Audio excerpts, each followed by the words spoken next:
You know where we'd be? In the clouds. I don't know the lyrics. In the clouds. I should learn that.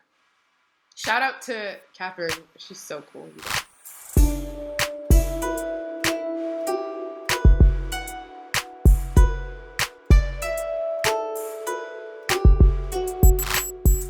Hi, Vanessa! Mom, Vanessa's on today. My mom's in the other room. My mom says hi, Vanessa. Vanessa's my cousin, and she's so cool. So, chapter 7 is literally 40 pages long. And for reference, the other chapters have been like 8 pages. I think one was maybe like 14 pages. So it's way longer than normal. And so I'm breaking it up into 2 parts. The first part will be around 20 pages, 22 pages maybe. And then the second part will be maybe like 18 pages or something. Let's start with a recap. So, chapter 6 was Promises. What even happened in chapter 6? Oh, yeah. Kyoshi and Yoon are going through all of the gifts that Yoon gets because he's the avatar. And he's bored and he hates the gifts because they're dumb and there's so many of them. And Kyoshi notices that Yoon is wearing shoes that are way too big for him and that he stuffed the extra space with bandages.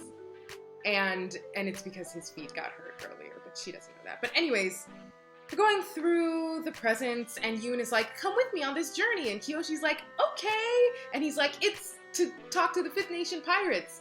And then she's like, oh, I don't want to do that. I don't do that. That's too much. But then she decides to go anyway because he's like, I just need a friend there who loves me for me and not me for being the avatar. Oh, and we also find out that like Kyoshi kind of has a crush on him. It's really cute. Then Rangi comes in and we see that she usually tries to be very respectful towards Yoon, but then he kind of starts like joking and flirting with her and she throws a pillow at him.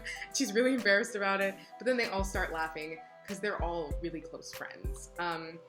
And then Kyoshi says that to herself, she says, this is what I need to protect.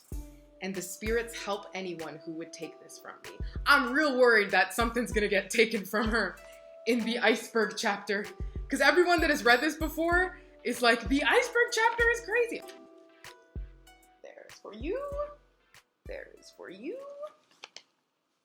Chapter 7, part 1. The iceberg.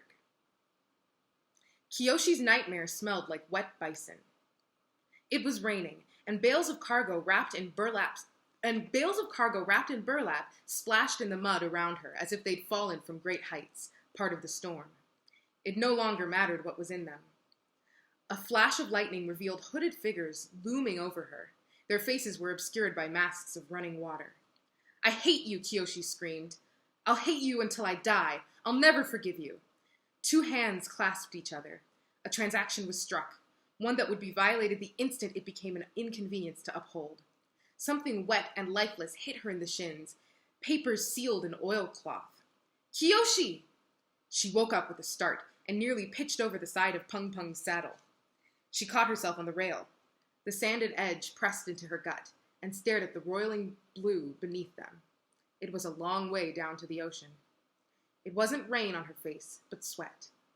She saw a droplet fall off her chin and plummet into nothingness before someone grabbed her by the shoulders and yanked her back. She fell on top of Yoon and Rangi both, squashing the wind out of them. Nice. Don't scare us like that, Yoon shouted in her ear. What happened? Kelsang said, trying to shift around in the driver's seat without disturbing the reins. His legs straddled Pung Pung's gigantic neck, making it difficult for him to see behind himself. Nothing, Master Kelsang, Rangi grumbled. Kyoshi had a bad dream is all. Kelsang looked skeptical, but kept flying straight ahead. Well, okay then, but be careful and no roughhousing. We don't want anyone getting hurt before we get there. Genju would have my head on a platter. He gave Kyoshi an extra glance of worry. He'd been caught off guard by Yoon's sudden mission, and her agreeing to tag along had amplified the strain. This treaty signing was too important to cast doubt on Yoon's avatarhood now. Until it was over, Kelsang would have to help her shoulder the burden of their secret, their lie by omission. Below them on the water's surface, trailing only slightly behind, was the ship bearing Yoon's earthbending master, as well as Heiran and the small contingent of armed guards. Aided by the occasional boost of wind that Kelsang generated with a whirl of his arms, the grand junk kept pace with Peng Peng, its battened sails billowing and full. Kelsang's bison was dry and well-groomed for the occasion, her white fur as fluffy as a cloud underneath her fancier saddle. But the stiff salt breeze still carried a hint of beastly odor. This must have been what I smelled in my dream. It had been a very long time since Kelsang had taken her for a ride, and the unfamiliar environment rattled her sleeping mind. The titanic, six-legged animal stretched its jaws wide and yawned as if to agree with her. And speaking of dressing up, Genju had given Kyoshi an outfit so far beyond her station that she'd almost broken out in hives when she saw it. She'd thought the pale green silk blouse and leggings would have been enough finery, but then the wardrobe attendants brought in 2 different pleated skirts, a shoulder-length wraparound jacket, and a wide sash with such exquisite stitching that it should have been mounted on a wall rather than tied around her waist. I'm trying to picture this. Is it like her normal outfit? Probably not yet. The other servants had to help her into the clothing. She didn't miss the looks they shared behind her back, that Kyoshi had abused the master's favoritism again. But once the pieces were assembled, they melded to her body like she'd been born to wear them. Each layer slid over the next with ease, granting her full mobility. She didn't ask anyone where the clothes that fit her so well came from, not wanting to hear a snippy answer like, "Oh, Genju ripped them off the corpse of some fallen giant he defeated."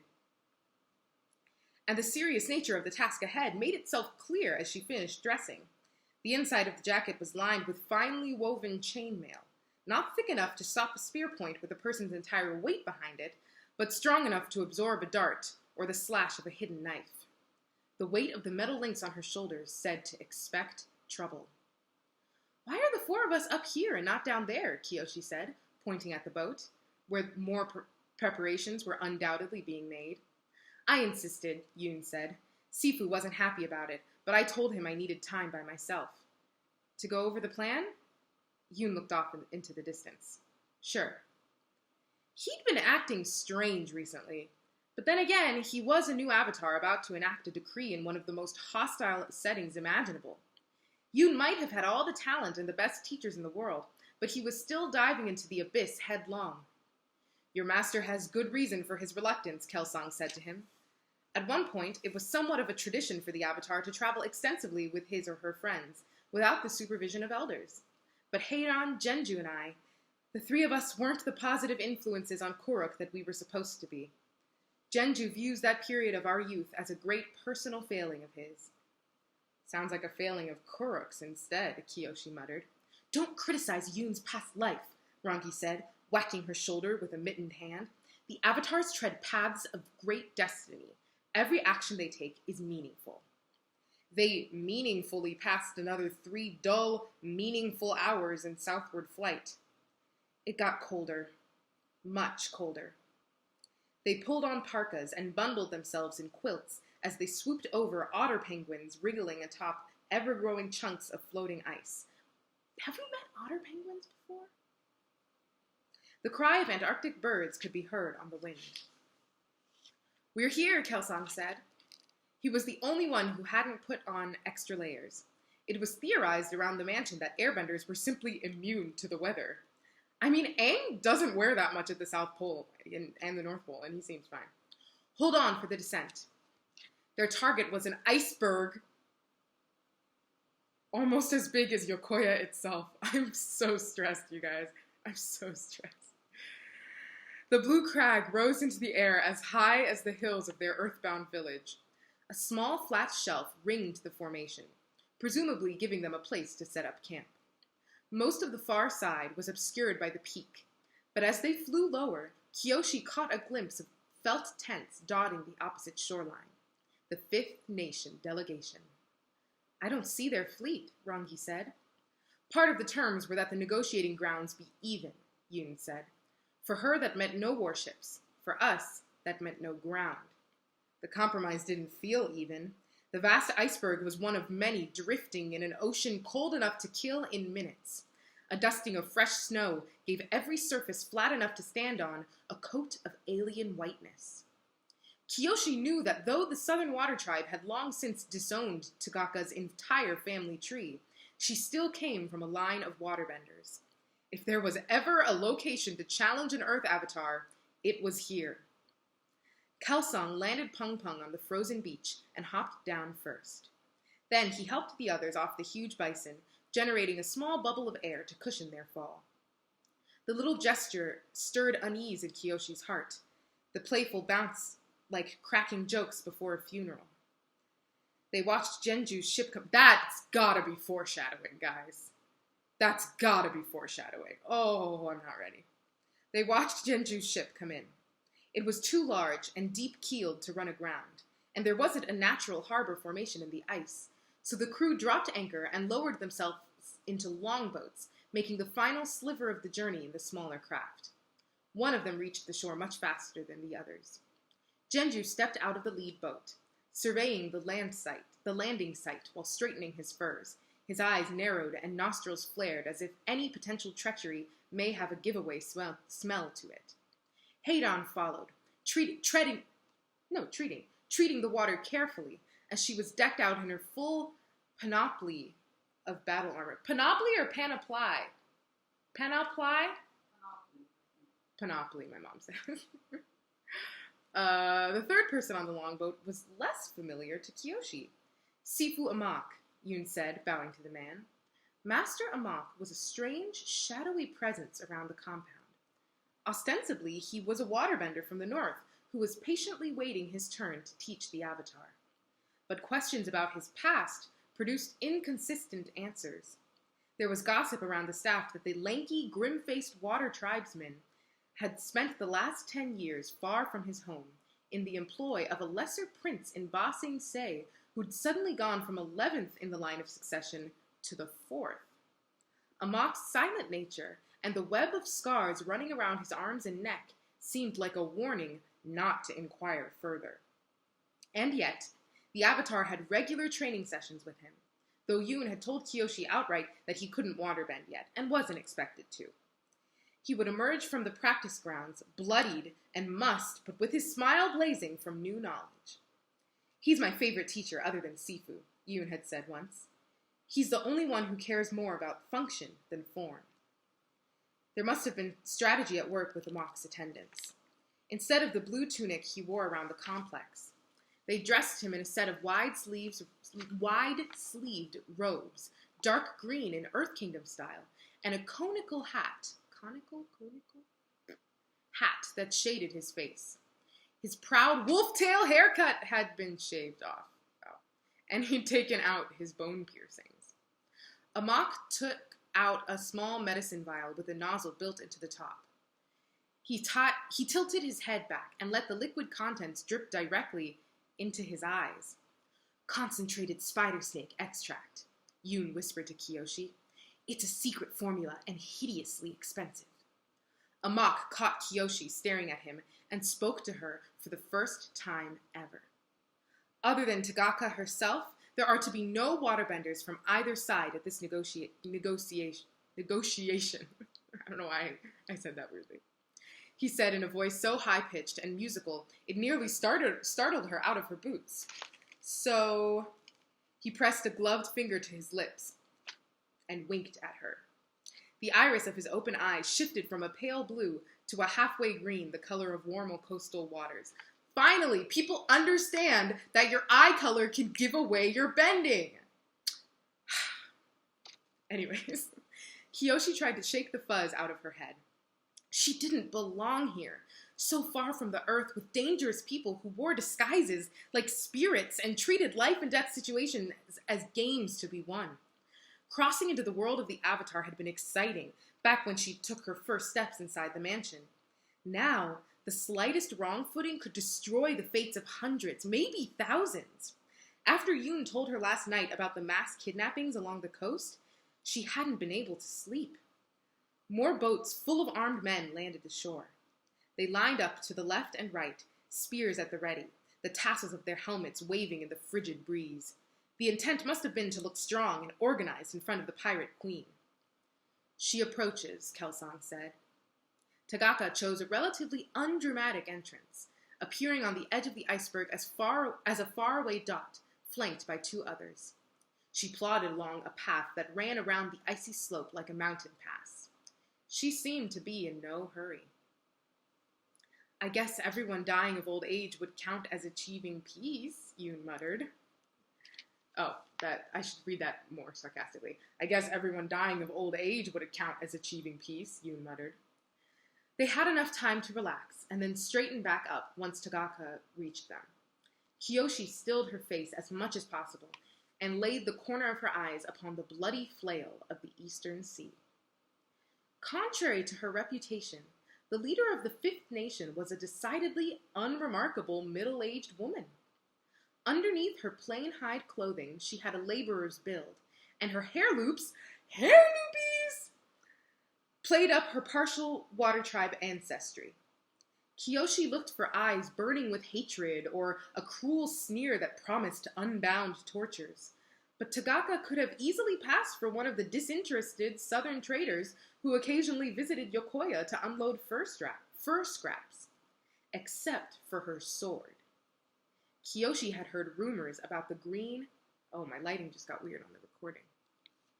Oh, well. I'm going to shift it like that. Okay. Kyoshi had heard rumors about the green enameled jian strapped to Tagaka's waist in a scabbard plated with burial quality jade. Okay, that didn't help much. I'll move it back. The sword had once belonged to the admiral of Ba Sing Se, a position that was now unfilled and defunct because of her. After her legendary duel with the last man to hold the job, she'd kept the blade. It was less certain what she'd done with the body. Tagaka glanced at the 20 soldiers standing behind them, and then spent much longer squinting at Kyoshi up and down. Each pass of her gaze was like a spray of cold water icing over Kyoshi's bodily functions. I didn't realize we were supposed to be bringing so much muscle, Tagaka said to Genju. She looked behind her at the pair of bodyguards carrying only bone clubs, and then again at Kyoshi. That girl is a walking crow's nest. Kyoshi, maybe I should pull this down. Sorry, my lighting is weird on the computer because of the sun. Okay. Kyoshi could sense Genju's displeasure at the fact she'd drawn attention. She knew he and Yoon had fought over her presence. She wanted to shrink into nothingness, hide from their adversary's gaze. Sorry, I'm going to adjust this again. Beep. Okay. Hide from their adversary's gaze, but that would only make it worse. Instead, she tried to borrow the face Rangi normally used on the villagers. Cold, inscrutable, disdain. Her attempt at looking tough was met with mixed reactions.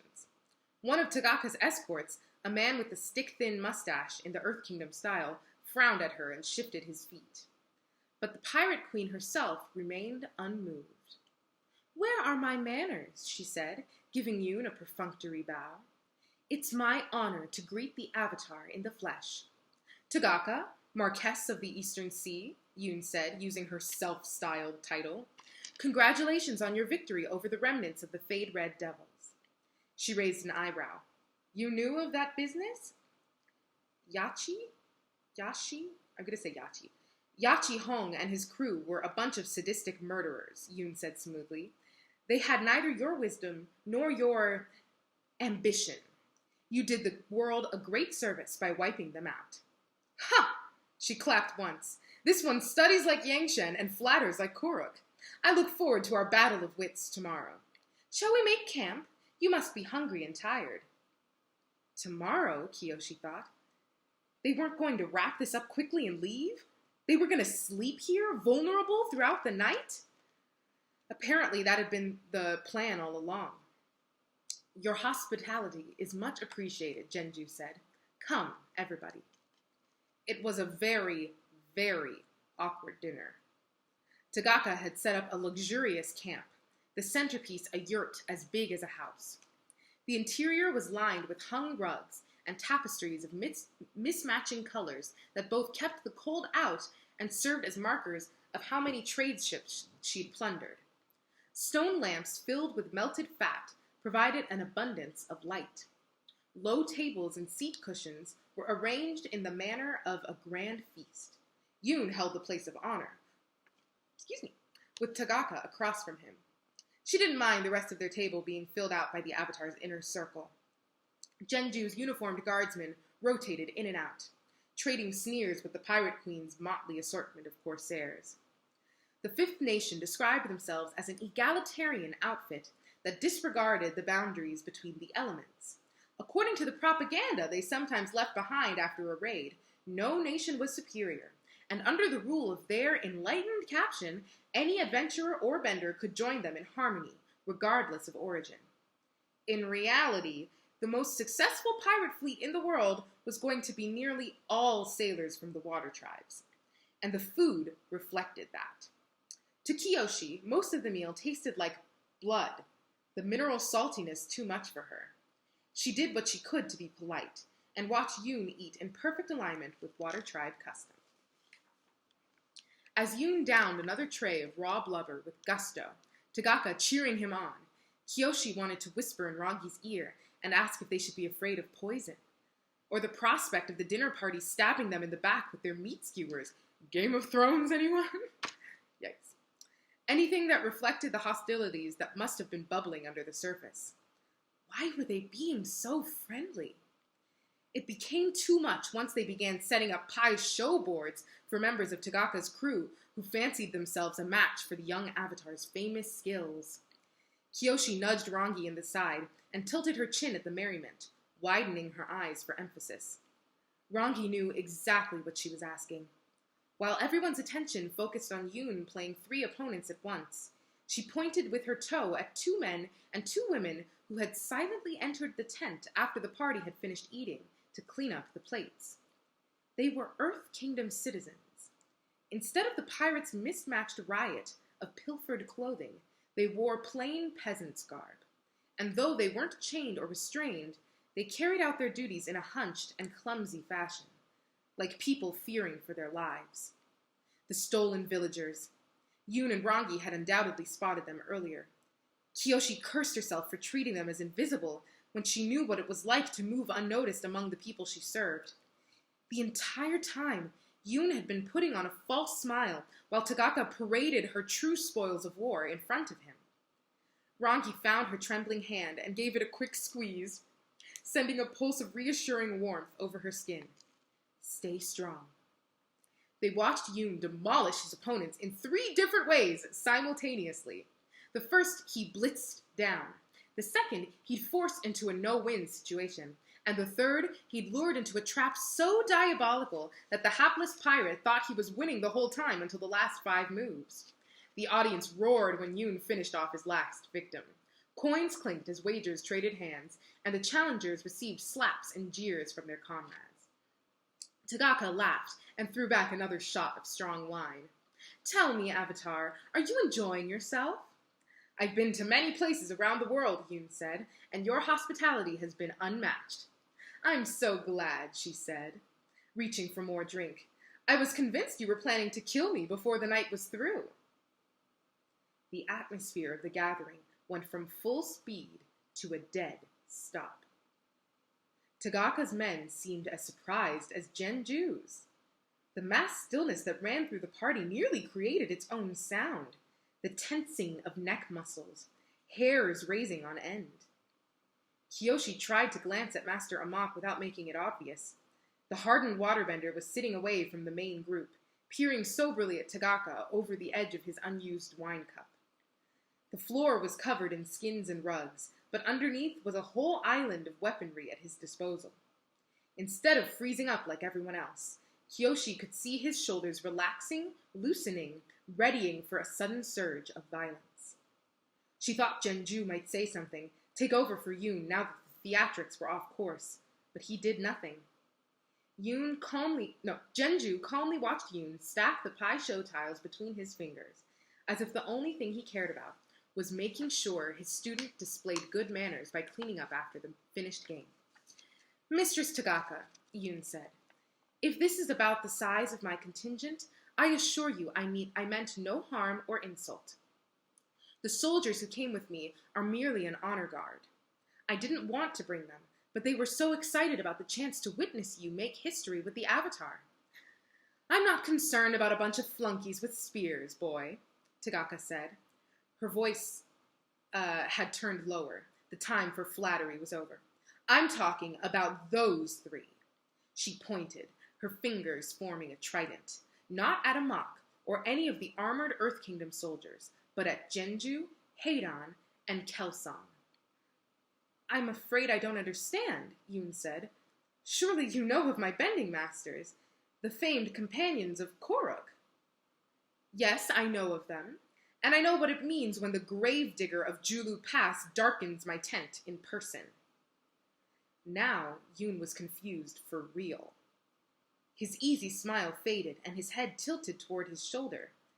Kyoshi had heard of various battles and locations associated with Genju's name, and Julu Pass was one of many, not standing out in a long list. He was a great hero of the Earth Kingdom, after all, one of its leading sages. Are you referring to the story of how my esteemed mentor piously interred the bodies of villagers he found, cut down by rebels, giving them their final rest and dignity? Yoon said. The game tiles clacked together in his palm. Tagaka shook her head. I'm referring to 5,000 Yellownecks, buried alive, the rest terrorized into submission.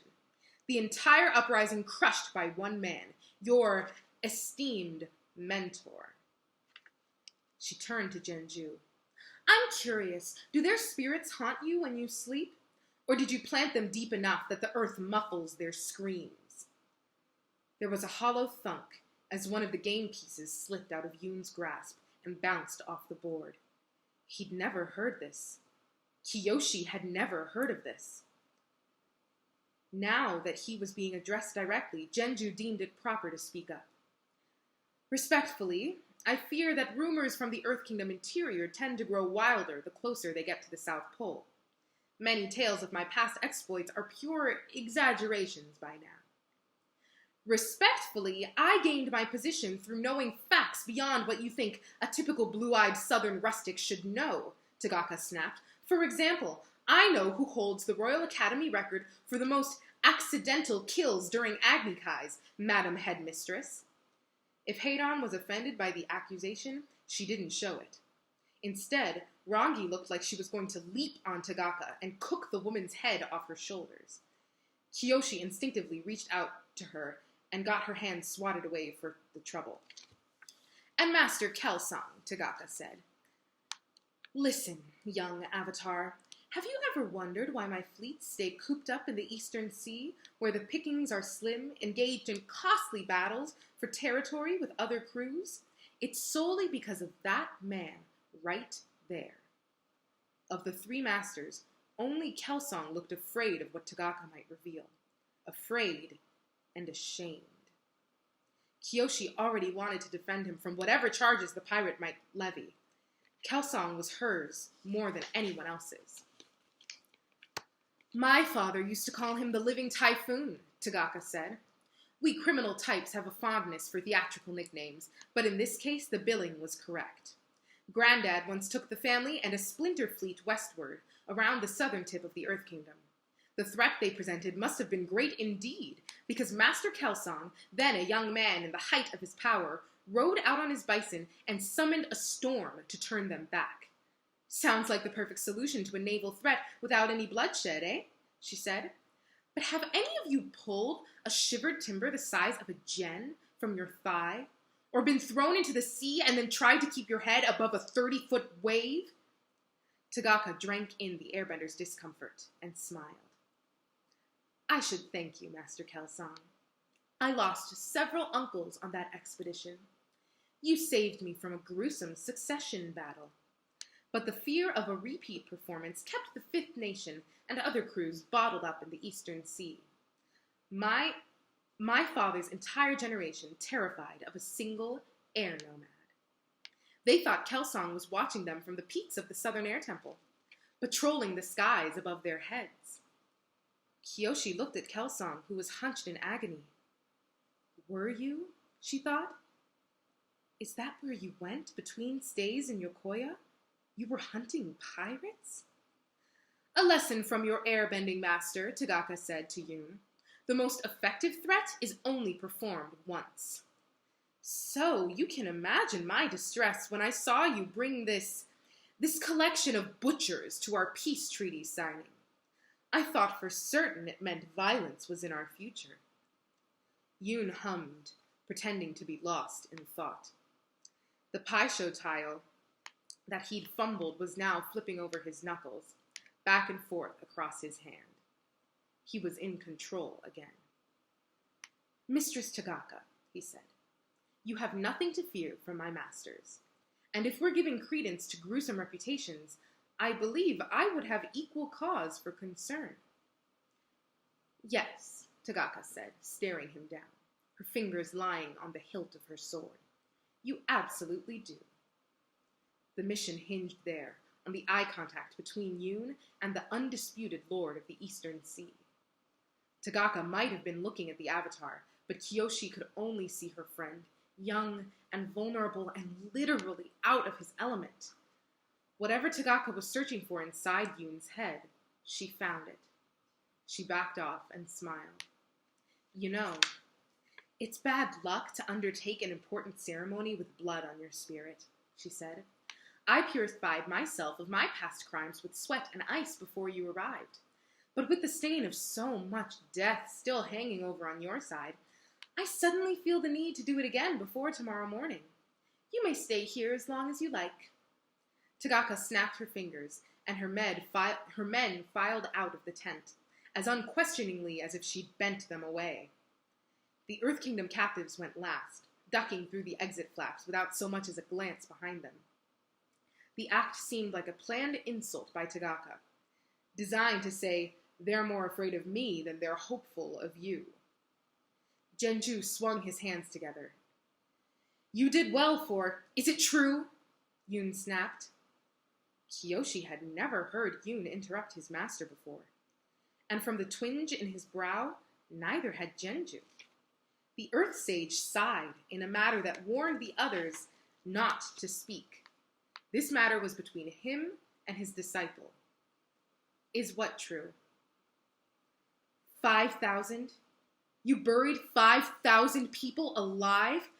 That's an overstatement made by a criminal. Then what's the truth, Yoon said. It was only 500? 100? What's the number that makes it justified? Genju laughed silently, a halting shift of his chest. The truth? The truth is that the Yellownecks were scum of the lowest order who thought they could plunder, murder, and destroy with impunity. They saw nothing, no future beyond the points of their swords. They believed they could hurt people with no repercussions. He slammed his finger down onto the center of the Paisho board. I visited the consequences upon them, Genju said, because that's what justice is. Nothing but the proper consequences. I made it clear that whatever horrors they inflicted would come back to haunt them. No more, no less. And guess what? It worked. The remnants of the Dao Fei that escaped me dispersed into the countryside because at last they knew there would be consequences if they continued down their outlaw path. Genju glanced at the exit, in the direction Tagaka had gone. Perhaps the reason you never heard about this from decent citizens of the Earth Kingdom is because they see it the same way I do. A criminal like her watches justice being done and bewails the lack of forgiveness, conveniently forgetting about what they did in the first place to deserve punishment. Yoon looked like he had trouble breathing. Kyoshi wanted to go to his side, but Genju's spell had frozen the air inside the tent, immobilizing her. Yoon, Kelsang said, you don't understand the times back then. We did what we had to do. To save lives and maintain balance, we had to act without an avatar. Yoon steadied himself. How fortunate for you all, he said, his voice a hollow deadpan.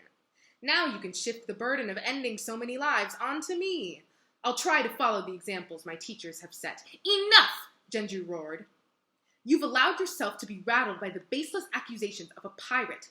The rest of you get out. I need to speak to the Avatar alone. Rangi stormed out the fastest. Hadon watched her go. Maybe it was because they used the same tight-lipped expression to hide their emotions, but Kyoshi could tell she wanted to chase after her daughter. Instead, Heiran walked stiffly out of the opposite side of the tent. When Kyoshi looked back, Kelsang had vanished. Only the trailing swish of an orange hem under a curtain betrayed which way he'd gone. She gave a quick bow to Genju and Yoon, avoiding eye contact, and ran after the airbender.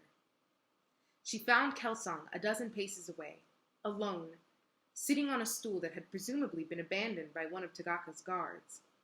The legs had sunk deep into the snow under his weight. He shivered, but not from the cold. You know, after Kuruk died, I thought my failure to set him on the right path was my last and greatest mistake, he said quietly to the icy ground in front of his toes. It turned out I wasn't finished disgracing myself. Kyoshi knew, in an academic sense, that air nomads held all life sacred. They were utmost pacifists who considered no one their enemy, no criminal beyond forgiveness and redemption. But surely, exceptional circumstances allowed for those convictions to be put on hold. Surely Kelsang could be forgiven for saving entire towns along the coasts of the western seas. The strain in his voice said otherwise. I never told you how far I fell within the Southern Air Temple as a result of that day. Kelsang tried to force a smile through his pain, but it slipped out of his control, turning into a fractured, tearful mess. I violated my beliefs as an airbender. I let my teachers down. I let my entire people down. Kyoshi was suddenly furious on his behalf, though she didn't know at whom. At the whole world, perhaps, for allowing its darkness to infect such a good man and make him hate himself. She threw her arms around Kelsang and hugged him as tightly as she could. You've never let me down, she said in a gruff bark. Do you hear me? Never. Kelsang put up with her attempt to crush his shoulder blades through the force of sheer affection and rocked slightly in her embrace, patting at her clasped hands. Kyoshi only let go when the sound of a plate shattering pierced the stillness of the night. Their gazes snapped toward the crash. It had come from the tent. Yoon and Genju were still inside. Kelsang stood up, his own troubles forgotten. He looked worried. Best if you head back to camp, he said to Kyoshi. The muffled sound of arguing grew louder through the felt walls. Are they all right? I'll check. But please go, now. Kelsang hurried to the tent and ducked through the curtain. She could hear the commotion stop as soon as he re-entered, but the silence was more ominous than the noise. Kyoshi paused there, wondering what to do, before deciding she'd better obey Kelsang. She didn't want to overhear Yoon and Genju have it out. As she fled, the moonlight cast long, flickering shadows, making Kyoshi feel like a puppeteer on a blank white stage. Her hurried exit took her too far in the wrong direction, and she found herself among the outskirts of the pirate camp, near the ice cliff. She slammed against the frozen wall, trying to flatten herself out of sight. Tagaka's crew was in the midst of retiring for the night, kicking snow over dying campfires and fastening their tents closed from the inside. They had guardsmen posted at regular intervals, looking in different directions. Kyoshi had no idea how she'd come so close without being noticed. She edged as quietly as she could back the way she came, around the corner, and bumped into the missing sentry. He was one of the two pirates who'd accompanied Tagaka to greet them, the man with the mustache. He peered up at her face like he was trying to get the best view of her nostrils. Say, he said, a rank cloud of alcohol fumes wafting out of his mouth. Do I know you? She shook her head and made to keep going, but he stuck his arm out, blocking her path as she leaned against the ice. It's just that you look very familiar, he said with a leer. Kyoshi shuddered. There was always a certain kind of man who thought her particular dimensions made her a public good, an oddity they were free to gawk at, prod, or worse. Even then, often, they assumed she should be grateful for the attention, that they were special and powerful for giving it to her. I used to be a landlubber, the man said, launching into a bout of drunken self-absorption. Did business with a group called the Flying Something Society. The Flying Something or others. The leader was a woman who looked a lot like you. Pretty face, just like yours. Legs nearly as long. She could have been your sister. You ever been to Chameleon Bay, sweet thing? Stay under Madame Chiji's roof? The man pulled a cork from a gourd and took a few more swigs of wine. I had it bad for that girl, he said, wiping his mouth on his sleeve. She had the most fascinating serpent tattoos going around her arms. But she never let me see how far they went. What about you, Honey Tree? Got any ink on your body that you want to show me? Ah! Kyoshi picked him up by the neck with one hand and slammed him into the cliffside. His feet dangled off the ground. She squeezed until she saw his eyes bulge in different directions. You are mistaken, she said without raising her voice. Do you hear me? You are mistaken, and you have never seen me or anyone else who looks like me before. Tell me so. She let him have enough air to speak. You crazy piece of... I'll kill... Ah! Kyoshi pressed him harder into the wall. The ice cracked behind his skull. That's not what I asked you. Her fingers stifled his cry, preventing him from alerting the others. I made a mistake, he gasped. I was wrong. She dropped him on the ground. The back of his coat snagged and tore on the ice. He keeled over to his side, trying to force air back into his lungs. Kyoshi watched him writhe at her feet. After thinking it over, she yanked the gourd full of wine off his neck, snapping the string, and poured the contents out until it was empty. The liquid splashed on the man's face, and he flinched. I'm holding on to this in case you change your mind yet again, she said, waggling the empty container. I've heard about Tagaka's disciplinary methods, and I don't think she'd approve of drinking on guard duty. The man groaned and covered his head with his arms. All right, I need some water, folks. We're almost there. 3 pages until the place where my mom said is a good place to stop. Wow. Live stream has been going for 45 minutes. Oh, Lord. Whew. 3 pages left. Here we go.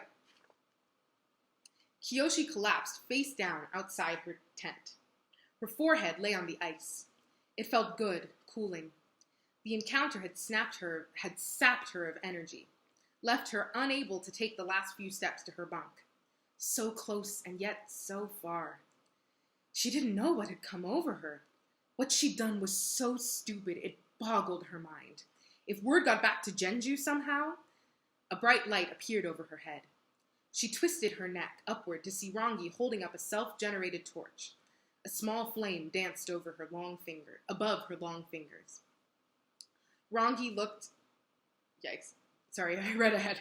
Rangi looked down at her and then at the liquor gourd still in her hand. She sniffed the night air. Kyoshi, have you been drinking? It seemed easier to lie. Yes? With great difficulty, Rangi dragged her inside by the arms. It was warmer in the tent, the difference between a winter's night and an afternoon in spring. Kyoshi could feel the stiffness leaving her limbs, her head losing the ponderous echo it seemed to have before. Rangi yanked pieces of the battle outfit off her like she was stripping down a broken wagon. You can't sleep in that getup, especially not the armor. She'd taken her own gear off and was only wearing a thin cotton shift that exposed her arms and legs. Her streamlined figure belied the solidness of her muscles. Kyoshi caught herself gawking, having never seen her friend out of uniform before. It was hard for her to comprehend that the spiky bits weren't a natural part of Rangi's body. I think her uniform has this thing on it, you know? Shouldn't you be sleeping with Yoon? Kyoshi said. Rangi's head turned so fast that she almost snapped her own neck.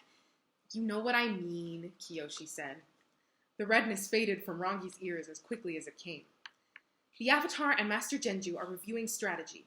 Master Amok only ever sleeps in 10-minute intervals throughout the day, so he and the most experienced guardsmen will keep watch. The order is that everyone else should be well rested for tomorrow. They settled beneath their furs. Kyoshi already knew that she wouldn't be able to sleep as she'd been told. Her former life on the street, in conjunction with her privileged place in the mansion these days, meant that, improbably, she'd never had a roommate before. She was acutely aware of Rangi's little movements right next to her, the air rising in and out of the firebender's chest. I don't think they did anything wrong, Kyoshi said as she stared at the underside of their tent. Rangi didn't respond. I heard from Auntie Mui what Shu and the Yellownecks did to unarmed men, women, and children. If half of that is true, then Genju went too easy on them. They deserved worse. The moonlight came through the seams of the tent, making stars out of stitch holes. She should have stopped there, but Kyoshi's certainty buoyed her along, past the point where it was safe to venture. And accidents are accidents, she said. I'm sure your mother never meant to harm anyone. 2 strong hands grabbed the lapels of her robe. Rangi yanked her over onto her side so they were facing each other. Kyoshi, she said hoarsely, her eyes flaring with pain. One of those opponents was her cousin, a rival candidate for headmistress. Rangi gave her a hard, jostling shake. Not a pirate or an outlaw, she said, her cousin. The school cleared her honor, but the rumors followed me at school for years. People whispering around corners that my mother was an assassin. She spit the word out like it was the most vile curse imaginable. Given Rangi's profession as a bodyguard, it likely was. She buried her face into Kyoshi's chest, gripping her tightly as if to scrub the memory away. Kyoshi wanted to punch herself for being so careless. She cautiously draped an arm over Rangi's shoulder. The firebender nestled under it and relaxed, though she still made a series of sharp little inhalations through her nose. Kyoshi didn't know if that was her way of crying or calming herself with a breathing exercise. Last page. Rangi shifted, pressing closer to Kyoshi's body, rubbing the soft bouquet of her hair against Kyoshi's lips. The startling contact felt like a transgression, the mistake of a girl exhausted and drowsy.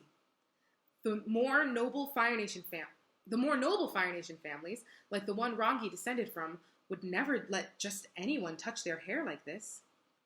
The faint flowery scent that filled Kyoshi's lungs made her head swim and her pulse quicken. Kyoshi kept still like it was her life's calling, unwilling to make any motion that might disturb her friend's fitful slumber. Eventually, Rangi fell into a deep sleep, radiating warmth, like a little glowing coal in the hearth. Kyoshi realized that comforting her throughout the night was both an honor and a torture she wouldn't have traded for anything in the world. Kyoshi closed her eyes. She did her best to ignore the pain of her arm losing circulation and her heart falling into a pile of ribbons. Wait, I thought it was going to be a cliffhanger. Okay, that is where we are stopping for today. Oh my god. My mom says all the action happens in part 2. I've been talking for 52 minutes. Ooh. Could you drink some water? Yes, summary. So Kyoshi wakes up from a nightmare, which I don't even have the time or the brain energy to go through right now. Kelsang, Rangi, Yoon, Kyoshi, yes, are all riding on Peng Peng to the iceberg, but Genju and some guards are taking a ship to go meet with Tagaka. So then they're meeting on an iceberg so that Tagaka has the upper hand, because they're not supposed to bring any waterbenders with them. And so theoretically, they're mostly earthbenders, and they don't know that Yoon can't waterbend yet. So it's supposed to be even ground, but like, is it though? She's not supposed to bring her fleet, and then they're not supposed to have earth to bend. That's the trade-off. We meet Tagaka, and she's like very chill and controlled, and she plays nice at the beginning, like she pretends like they're all buddies, and then they all have dinner together, and it's really awkward, and Kyoshi's just like, what's happening? And so then Yoon is like playing Pai Sho with her people, bless you, and it's all like, you know, fun and games, and then, wait, I want to read the exact line, because it's a doozy. So she goes, tell me, Avatar, are you enjoying yourself? And he's like, yeah. And she's like, I'm so glad. I was convinced you were planning to kill me before the night was through. And everyone's just like, oh. And then the energy is just like, yikes. And so then she talks about, someone said war crimes of the three masters. She kind of talks about some of the stuff that they did that might be war crimes. I don't know. She's probably biased. And also, from what Rangi said at the end of the chapter, Heidon did not kill people on purpose. Like, she has accidentally killed people in Agni Kai, but we'll probably find out more of it. But I'm sure it was an accident, especially since one of them was her cousin. Genju buried some people alive. We don't know how many, but the Yellownecks, apparently the Yellownecks were horrible, but Genju also buried them alive. And then Kelsang killed a bunch of Tagaka's family in like a huge, typhoon, hurricane like situation. And so it's really awkward. And so then she leaves. Also, she has some servants that are like the Earth Kingdom people that they captured. Some of them are like her servants now. It's so sad. So she leaves. And then Yoon is like, is that true? Why didn't y'all tell me about this? What do you mean? And Genju was like, we did what had to be done. And then Kyoshi goes and talks to Kelsang, and he's so ashamed so I guess he really did kill those people. And because he's like Aang, we've seen this in Aang. Aang does not want to kill the Fire Lord. And now I feel like we kind of get where that's coming from a bit more. It's a big deal. And Kelsang apparently was like, not disowned, and not excommunicated, but like he, his ranking in the air nomads goes down after that thing that he did. But Kyoshi's like, you've never disappointed me. And then she finds this guy who is like one of Tagaka's like main guys, who starts being creepy with her, but also says that she looks like someone, and I'm guessing he's describing her mom or her sister or aunt or someone in her family, who has serpent tattoos on her arms. So that's so distinctive. So I'm sure Kyoshi remembers that. And that's why she freaks out. And she kind of pulls a Darth Vader and starts choking him and stuff, which is bad because they're on opposite sides. And afterwards she's like, oh my God, I'm so dumb. And so then she collapses outside her tent. And Rangi's like, what up? I love when Kyoshi's like, shouldn't you be sleeping with Yoon? And Rangi's like, she's like, yeah, I meant sleeping in the same tent, obviously. And so then Kyoshi can't sleep because she's not used to having a roommate. Because it's kind of sad. Her whole life, she's either always slept on the street by herself or had her own room at the mansion. So she's happened to never had a roommate before. And so she starts kind of talking to her, and she tries to make it better, but she's like, I'm sure your mom never meant any harm. And Rangi's like, she killed her cousin. Of course it was an accident. People gave me so much poop in school for it. And Rangi starts to cry, and she like nestles into Kyoshi's like chest, and Kyoshi just like pets her hair and like smells her hair. And I love that the last line of this section, she did her best to ignore the pain of her arm losing circulation and her heart falling into a pile of ribbons. Yeah, so I think poop's about to go down. My mom says the next part of the chapter is when all the poop goes down. Ooh, they're in love, Your Honor. It's true. Yes, I do want to make parodies for Kyoshi as well. And I'm gonna make Korra ones.